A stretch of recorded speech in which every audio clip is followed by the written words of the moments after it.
Ready to move in premium triplex villas at Kollur APR Projects. రాజకీయ నాయకులు చేసే risk ఇంకే ప్రొఫెషనల్లో ఉండదని చెప్పుకోవాలి. పరిస్థితులకు అనుగుణంగా భవిష్యత్తును దృష్టిలో పెట్టుకుని అడుగులు వేస్తేనే ఏ నాయకుడైనా రాణించగలడు. అటువంటి వ్యూహ రచనలో ఆమంచి కృష్ణమోహన్ది అందవేసిన చెయ్యనే చెప్పాలి.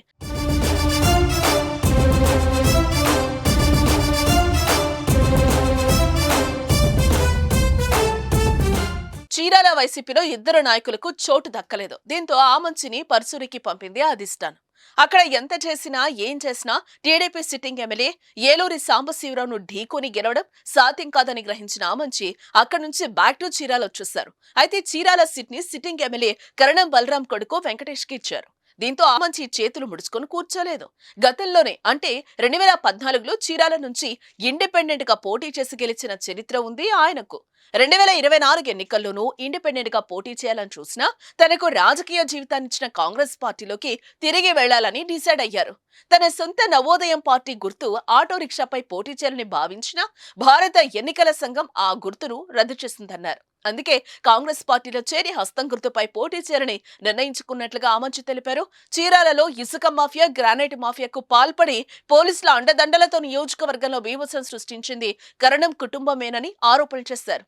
కరణం కుటుంబాన్ని ఓడించే అవకాశం కోసం ప్రజలు ఆసక్తిగా ఎదురుచూస్తున్నారని అన్నారు.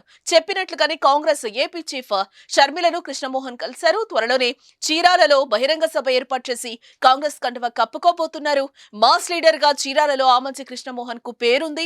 ఆమంచిని అభిమానించేవాళ్లు, ఆయన అనుచరుడు కూడా ఎక్కువగా బీసీ, ఎస్సీ, ఎస్టీ, మైనార్టీలే. అయితే వైసీపీకి బలం కూడా ఆ వర్గాల ఓట్లే. ఆమంచి ఎన్నికల్లోకి దిగితే టీడీపీ కన్నా వైసీపీ ఓటు బ్యాంకుకే చిల్లుపడే అవకాశం ఉందని అనలిస్టులు అంటున్నారు. ఆమంచి కేవలం ఓట్ల మాత్రమే చీల్చితే అది ఇండైరెక్ట్ గా టీడీపీ అభ్యర్థి కొండయ్యకు కలిసొస్తుంది. కూటమి ఎఫెక్ట్ కూడా ఉండటంతో చీరాల్లో టీడీపీ జెండా ఎగరడానికి స్కోప్ అయితే ఉంది. అలా కాకుండా లోకల్ సెంటిమెంట్ వర్కౌట్ అయితే చీరాల ప్రజల ఆమంచిని గెలిపించే ఛాన్స్ ఉంది.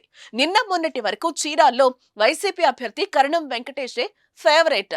మాక్సిమం వెంకటేష్ గెలుపు ఖాయమని అంతా అంటున్నారు. ఆమంచి ఎంట్రీతో వెంకటేష్ గెలుపు కోసం రెట్టింపు శ్రమించాల్సిన అవసరం ఉందనేది టాక్. మరి చీరాల పబ్లిక్ ఓటింగ్ ఎలా ఉంటుందో చూడాలి మరి.